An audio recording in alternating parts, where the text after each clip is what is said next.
اور کوئی مثبت پیغام دے گی کہ جو ملک کے حالات ہیں ہم اس کو دیکھتے ہوئے پارلیمان کی، جس طرح بیرسٹر گوہر نے بات کی کہ پارلیمانی سیاست کے اوپر ہم زیادہ فوکس کریں گے، جو لوگوں کے مسائل ہیں، عوامی مسائل، ان کو ہائی لائٹ کریں گے، اجاگر کریں گے، پارلیمنٹ کے فورم کے اوپر جو مہنگائی ہے یا اس طرح کے جتنے بھی مسائل لوگوں کو جھیلنے پڑ رہے ہیں اس کے اوپر بات کریں گے، تو میرا خیال ہے کہ یہ ایک راستہ کھل سکتا تھا ان کے لیے۔ بیرسٹر گوہر نے بڑی ایک سلجھی ہوئی اس حوالے سے وہ کیا کہ وہ پارلیمنٹ کے ذریعے وہ کرنا چاہتے ہیں، لیکن یہ علی امین گنڈاپور کلیئر عمران خان کی لائن لے کے آئے تھے اور اس سے واضح ہو گیا کہ یہ نہ تو ان کو ملک کے حالات سے کچھ کوئی اس طرح کی وہ ہے، اور نہ ہی اس حوالے سے کہ عوام کتنا مہنگائی اور باقی غربت کی چکی میں پس رہے ہیں ان کو کوئی پرواہ ہے۔ صرف پرواہ ہے تو عمران خان کے مقدمات اور ان کو جیل سے چھڑانے کے حوالے سے، اور پھر انہوں نے جو الٹیمیٹم دیا ہے کہ 2 ہفتے میں ہم اڈیالہ جیل توڑ کے عمران خان کو رہا کریں گے، اور کسی کا باپ بھی عمران خان کا ملٹری کورٹ میں ٹرائل نہیں کر سکتا،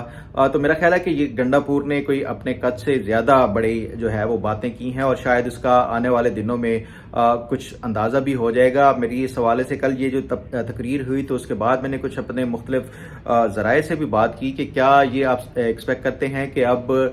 جو پی ٹی آئی اور اسٹیبلشمنٹ خاص طور کے اوپر ان کے درمیان کوئی اب بات چیت کے کچھ روم باقی رہ گیا ہے، تو میری اطلاعات کے مطابق یہ جو کل گنڈاپور نے تقریر کی ہے اس کے بعد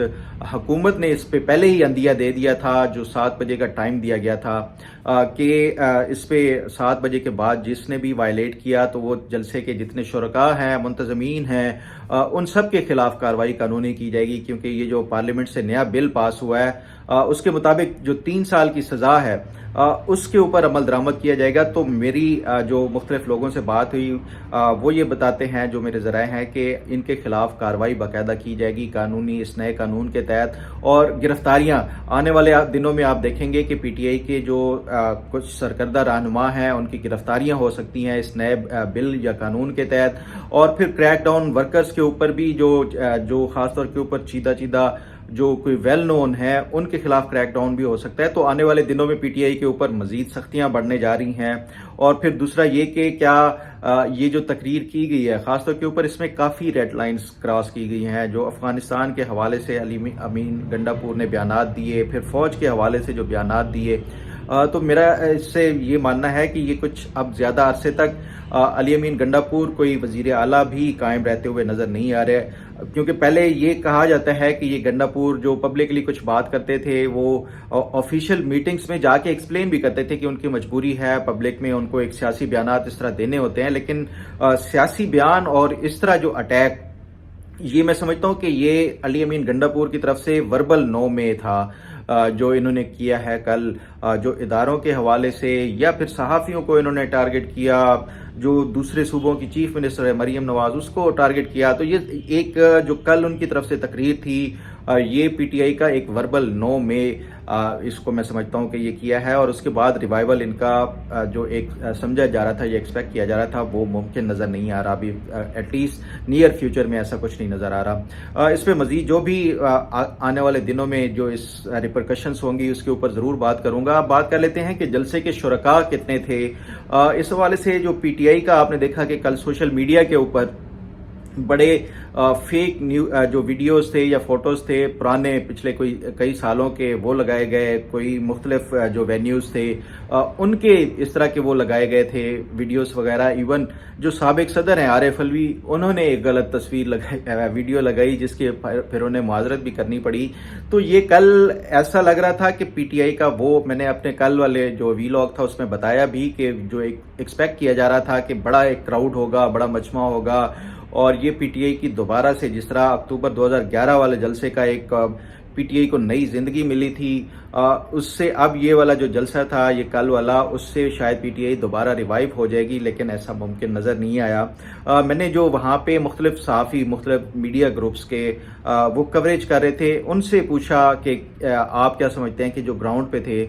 کہ کتنے لوگ تھے شرکاء کے، جو شرکاء تھے پی ٹی آئی کے جلسے میں۔ کچھ لوگ مختلف بتاتے ہیں، کچھ 20 سے 25 کے قریب بتاتے ہیں کہ 25,000 کے قریب لوگ تھے، جس میں سے 15,000 جو جلسے کا مین وہ تھا وینیو تھا اس میں تھے 8 سے 10,000 یا 5 سے 8,000 کے درمیان یہ باقی جو لوگ تھے وہ راستے میں جو اس وینیو کی طرف جاتے ہوئے جو پورا وہ تھا آؤٹ سائڈ یہ جو تھا جلسے کے اس میں تھے، تو 20 سے 25,000 کے درمیان مختلف جتنے بھی میڈیا کے لوگ وہاں پہ موجود تھے، مختلف اس سے ہو سکتا ہے کہ کچھ پرو جو پی ٹی آئی ہوں ان کی اپنی ایک اسیسمنٹ ہو جو یہ سمجھا جاتا ہے کہ یہ اینٹی پی ٹی آئی کچھ میڈیا گروپس یا صحافی ہیں، ان کا میں نے سب سے بات کر کے پوچھا جو ایک اسیسمنٹ جو ایک انڈیپینڈنٹ اسیسمنٹ ان صحافیوں کی طرف سے لگائی گئی ہے وہ یہی تھی کہ بٹوین 20 to 23 یا 25 اتنے ہزار لوگ تھے، اس سے زیادہ نہیں تھے، جبکہ جو آج سرکاری جو ذرائع جو کہ جو ایجنسیز وہ کرتی ہیں اس میں اسپیشل برانچ ہے، اس میں آئی بی ہے، یہ اس طرح کی جو ان کی طرف سے اسیسمنٹ کی جاتی ہے وہ زیادہ اس میں ایکوریٹ ہوتی ہے، اور یہ جو سرکاری ایجنسیز کی طرف سے اسیسمنٹ کی گئی جلسے کے شرکاء کی وہ 13 سے 15,000 وہ کی گئی ہے، اسیسمنٹ کی گئی ہے، اور یہ رپورٹڈ فیکٹ ہے جو آج چھپا ہوا بھی ہے۔ تو جلسے کے جو شرکاء تھے وہی جو اگر سرکاری بھی یا آزادانہ وہ کیے جائے تو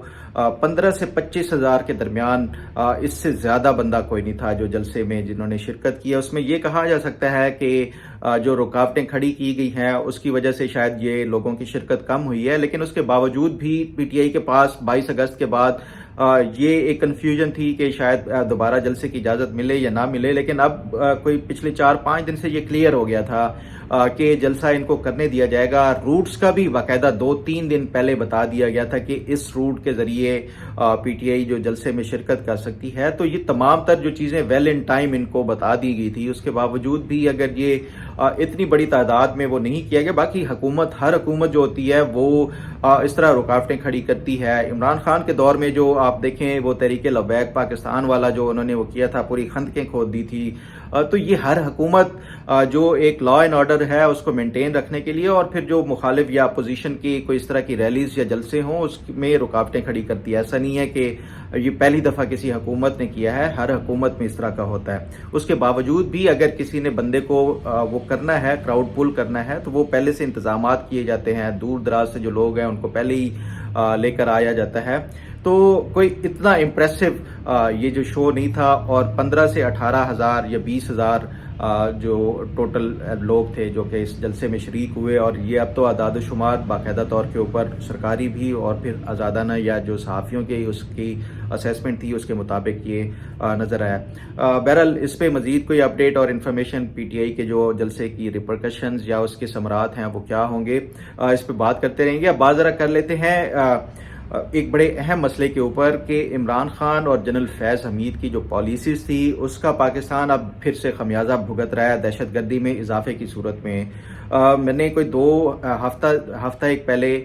2 مختلف وی لاگز کیے تھے، اس میں میں نے جو سابق وفاقی وزیر تھے مرتضی سولنگی ان سے بات چیت کر کے بتایا تھا کہ جو جنرل فیض حمید کو عمران خان نے بھیجا تھا طالبان کے ٹیک اوور کے بعد افغانستان میں اگست 2021 میں، تو جنرل فیض حمید کی یہ جو میٹنگ تھی اس میں افغان طالبان کے ساتھ ساتھ ٹی ٹی پی کے جو لوگ تھے وہ بھی بیٹھے تھے، اور ان میں یہ جو مذاکرات کیے گئے ان کی طرف سے 3 شرائط رکھی گئی تھی۔ ایک تو یہ کہ جو ٹی ٹی پی کے اراکین ہیں یا جو طالبان کے دہشت گرد ہیں ان کو واپس پاکستان ریپیٹریٹ کرنے کے حوالے سے، دوسرا ان کی فائنینشیل اسسٹنس کے حوالے سے، اور تیسرا فاٹا کا مرجر کے حوالے سے۔ تو اس پہ پھر میں نے نیکسٹ ڈے پروگرام کیا تھا کہ عمران خان اور جو جنرل فیض حمید تھے انہوں نے باقاعدہ یہ تمام تر جو کنڈیشنز یا یہ جو شرائط رکھی گئی تھی طالبان کی طرف سے وہ مان لی تھی۔ اب آج اس پہ جو وفاقی وزیر ہیں، وزیر خارجہ ہیں اسحاق ڈار، ان کا بڑا ایک اہم اس حوالے سے پالیسی بیان آیا ہے۔ اسحاق ڈار صاحب نے یہ اس حوالے سے باقاعدہ طور کے اوپر اعداد و شمار کے ساتھ بتایا ہے کہ جو طالبان ٹی ٹی پی تھی، جنرل فیض حمید اور عمران خان کی پالیسیز کی وجہ سے 35 سے 40 ہزار طالبان کو واپس پاکستان لایا گیا افغانستان سے۔ یہ ایک بہت بڑی تعداد ہے کسی بھی دہشت گرد تنظیم کی کہ 35 سے 40 ہزار ایک پوری فل فلیج ایک آرمی ہے۔ یہ جو جنرل فیض حمید اور عمران خان کی حکومت نے ان کو افغانستان سے واپس پاکستان لائے ہیں، اور اس کے اثرات آپ صرف ابھی نہیں بھگت رہے، آنے والے کچھ سالوں تک بھگتتے رہیں گے، کیونکہ پہلے ایک بڑی جو محنت سے ایک آپریشن کے ذریعے پاکستان سے دہشت گردی کا کلا کما ہوا تھا اور خاتمہ ہوا تھا، وہ پھر سے دہشت گردی کی ایک جو لہر ہے وہ دوبارہ سے شروع ہو گئی ہے۔ آئے دن کوئی نہ کوئی حملہ، آئے دن کوئی اغوا برائے تاوان یہ طالبان کی طرف سے وہ کیے جا رہے ہیں، تو یہ اس کے ثمرات آنا شروع ہو گئے ہیں۔ ساتھ ہی جو سب سے اہم اور امپورٹنٹ بات کہ اس میں عمران خان کی گورنمنٹ نے جو جنرل فیض حمید اور طالبان کے درمیان جو مذاکرات ہوئے تھے اس میں کوئی 100 کے قریب ہارڈ کور جو دہشت گرد تھے ان کو رہا کیا گیا، ان کو پارڈن کیا گیا تھا، جو کہ اس تحویل میں تھے اس کی لا انفورسمنٹ ایجنسیز کی طالبان کی طرف سے۔ میں نے اس حوالے سے اپنے جو پہلے ویلاگ تھا اس میں یہ بتایا تھا کہ جو صدارتی پارڈن دیا گیا تھا کچھ دہشت گردوں کو، آج یہ جو وزیر خارجہ ہیں ان کی طرف سے باقاعدہ یہ بتایا گیا ہے کہ 100 کے قریب جو ہارڈ کور ٹیررسٹ تھے ان کو پارڈن کیا گیا تھا۔ یہ جنرل فیض حمید اکیلے نہیں کر سکتے تھے، کیونکہ یہ جو عام معافی ہوتی ہے وہ صدر دیتا ہے، اور صدر دیتا ہے وزیر اعظم کی ایڈوائس کے اوپر۔ یہ عمران خان، صدر عارف الوی اور جنرل فیض حمید، یہ تمام جو موجودہ اب پاکستان میں دہشت گردی ہے یا جو ایک انتہا پسندی کی پھر سے ایک لہر شروع ہوئی ہے، اس کے ذمہ دار ہیں جنرل فیض حمید بھی، عمران خان بھی، اور جو اس ٹائم پی ٹی آئی کی حکومت تھی۔ تو ان سے ضرور پوچھ گچھ اس حوالے سے ہونی چاہیے کہ یہ کس کے کہنے کے اوپر انہوں نے پورے طالبان کو واپس لایا، ایک 35 سے 40 ہزار جو طالبان ہیں ان کو، اور پھر جو ہارڈ کور ٹیررسٹ تھے ان کو چھوڑا گیا اور عام معافی دی گئی ہے۔ یہ پوری پاکستانی قوم کے جو ہے کے خلاف جرم ہے جو یہ کیا گیا ہے۔ یہ ان لوگوں کے جو ہے زخموں کے اوپر نمک پاشی ہے جو دہشت گردی کی جنگ میں شہید ہوئے، چاہے وہ سویلین ہیں یا پھر اس کے ساتھ ساتھ جو لا انفورسمنٹ کے اداروں کے اہلکاران ہیں، یہ ان سب کے مجرم ہیں۔ تو ان سے جنرل فیض حمید سے یہ اس حوالے سے، اور عمران خان سے بھی اس حوالے سے پوچھ گچھ ہونی چاہیے کہ وہ کس کے صرف اپنی ایک خیبر پختونخوا کی حکومت کے یا اس کے لیے انہوں نے ایسے یہ اس طرح کا غلط فیصلہ لیا کہ ایک دہشت گردی کی جو لہر ختم ہو گئی تھی اس کو دوبارہ سے یہ واپس پاکستان لے کے آئے۔ اس حوالے سے ان سے ضرور پوچھا جانا چاہیے، اور خاص طور کے اوپر یہ جو جنرل فیض حمید کا یہ وہ کیا جا رہا ہے،